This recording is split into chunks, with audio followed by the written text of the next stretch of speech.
Hey guys, tonight we're heading into a house where the floorboards whisper. Every creak sounds like a word, and the walls press in like they're listening. The ceilings slope like they're tired of holding secrets. The windows fog from inside. The rooms remember you, even if you've never been here before. You probably won't make it to the end awake, or alone. So, before you get comfortable, take a moment to like the video and subscribe, but only if you genuinely enjoy what I do here. Let me know in the comments where you're listening from and what time it is. Now, dim the lights, maybe turn on a fan for that soft background hum, and let's ease into tonight's journey together. You arrive on a Monday. Gray sky, soft drizzle, and a letter saying you're late and left you her house. The key slides into the front lock too easily. The door groans open like it's been waiting. Inside, the air feels thick, alive. The floor moans beneath your steps, not randomly, but rhythmically. One section groans like someone sighing. Another echoes back, coo, coo, in time with your footsteps. You stop. It stops. You walk again. It follows. There's no electricity, just an oil lamp that flickers reluctantly. Portraits hang on the walls, faces faded into pale blobs. One canvas has no eyes. Another shows a shadow where no one stands. You blink. It's gone. You pass an ajar door. Empty room, except for a tapping noise beneath the floor. Like someone typing slowly, deep below. The living room's clock ticks too slowly, dragging time. Beneath the ticking, something murmurs. Not a voice. A rhythm. Old stories in this region speak of soil memory, how homes built on swampland absorb what dies inside them. Not ghosts, just habits, breath, footsteps. You wonder what this house remembers. In the dining room, chairs face away from the table. A crooked cross-stitch on the wall reads, "Don't let it sit up." You fall asleep on the couch. Around midnight, you hear soft whispers beneath the floor. A child's voice, curious. Another, low and gravelly. You hold your breath. Silence. Then, one long sigh from the kitchen floorboard. Morning coffee tastes like mold and regret. You call out into the house. No one answers. But when the breeze returns and rustles the curtain, windows closed, you hear your name. Not shouting. Not sung. Whispered, from the floorboards. You don't remember ever owning a doll like this. It starts with a dragging noise from the attic. Fabric, maybe. Sliding slowly across dry wood. You follow the sound, pulling down the narrow ladder. No creak. No groan. Just silence. The attic smells of dried herbs and rain trapped in wood. Boxes, a broken crib, old coats. A porcelain basin cracked down the middle. In the far corner, she waits. Sitting in a round hatbox, dressed in faded blue velvet. Lace collar. Tiny brown boots with thread-thin laces. Porcelain skin. Eyes of glass, mismatched. One looks past you, the other just over your shoulder. She feels familiar. You kneel before her without knowing why. You've never seen this doll. But something insists you have. You picture yourself younger. Sitting here. Watching her watch you. You whisper, did you belong to her? Meaning your aunt. But the question feels wrong. You bring her downstairs. Set her on the mantel. Her head tilts slightly left, just enough to look like she's listening. You try to ignore her. Around 3:11 a.m., you wake. The house has gone silent. Not calm, vacant. Then, tap. Tap. Tap. The sound comes from the doll.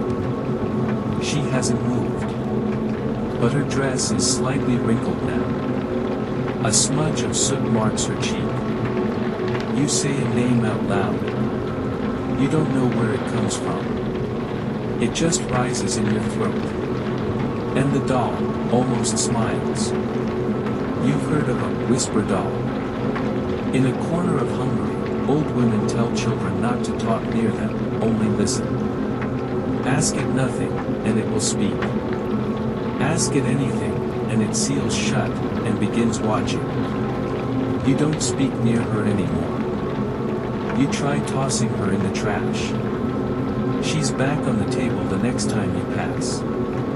Damp boots, muddy footprints that stop in the middle of the living room. No sound. No movement. Just her, returned. Later that night, something beneath the floor hums a lullaby. You know the tune. You don't know how. You hum along. You find the nursery by accident. The wall gives under your weight, just enough to reveal a scene. A hidden panel. You press harder. The wood shifts with a soft exhale. Behind it, a narrow hallway not shown on any blueprint. The wallpaper's faded with peeling birds in mid-flight. The air's still, cold, and untouched. At the end, a child-sized door. Porcelain knob. You turn it awkwardly. The room beyond smells faintly of lavender and something sour. A crib, a canopy of rotted lace. Wooden animals circle the crib like they were frozen in play. Nothing is covered in dust. Not even the floor. The blanket in the crib is freshly folded.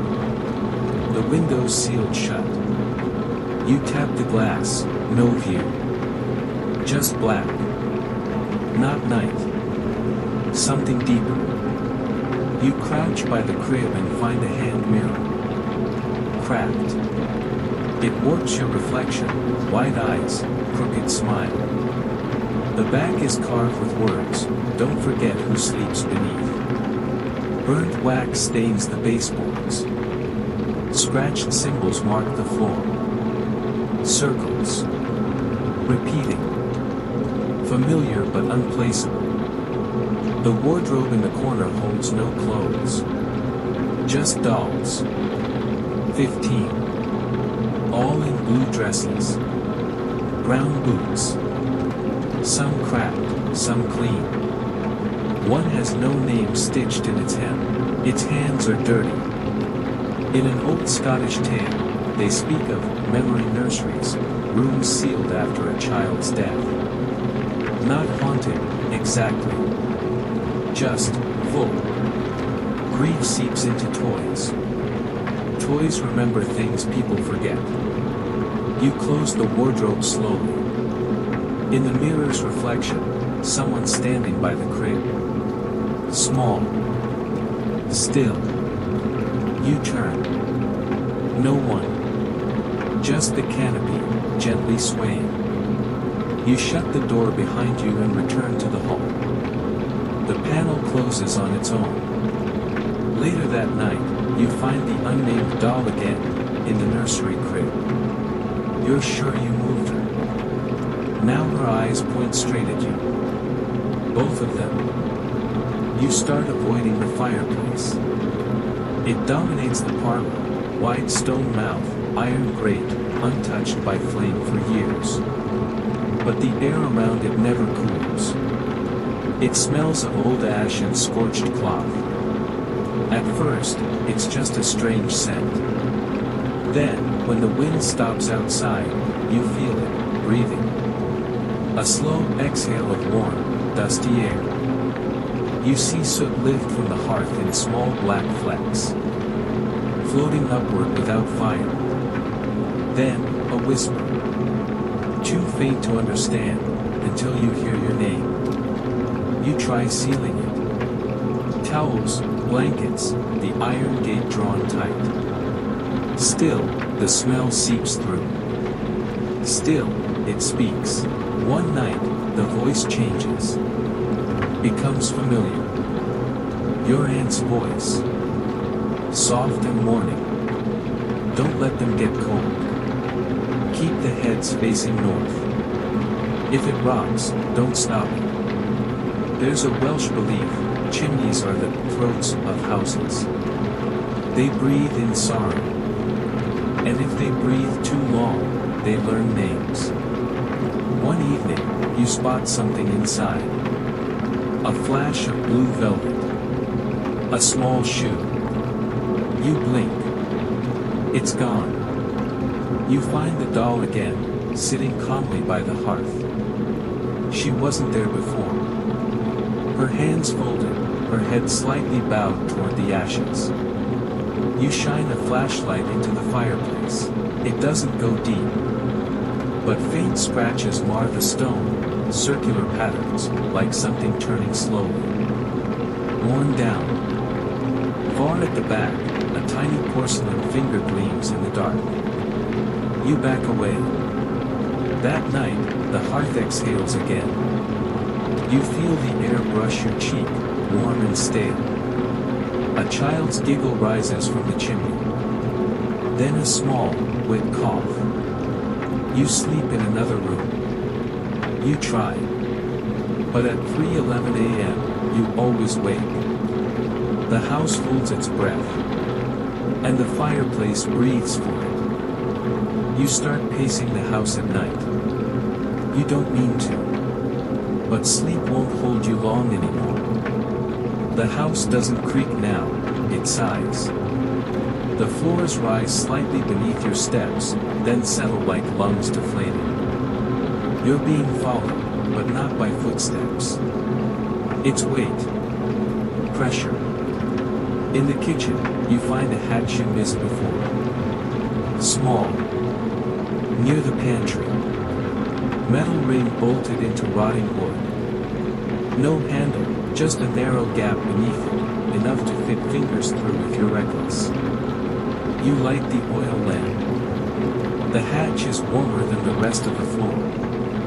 You don't open it. Instead, you move through the dining room again. The chairs are all facing the table now. Each set perfectly in place, like awaiting guests. The crooked cross-stitch is gone. In its place, a stitched doll face, staring forward, mouth sewn shut. A note rests under your plate. You didn't put it there. She lives beneath the first thing you stepped on. You return to the foyer. The floorboard beneath the doormat creaks in a different tone. Hollow. Tapping it sends vibrations deep into the house, like knocking on a distant wall. You feel watched. There's an old Bavarian tale about threshold burials, infants buried under entryways so their spirits would guard the home. But sometimes, if unloved or unnamed, they begin to wander beneath the wood. You don't remember stepping on anything when you first arrived. But you did. You always do. The doll is missing again. You find a single boot by the hatch. That night, something scratches from underneath the floorboards. Not frantically. Curiously. Like it's trying to learn the grain of the wood. You lie down, press your ear to the ground. The scratching stops. Then, softly, will you make room for me?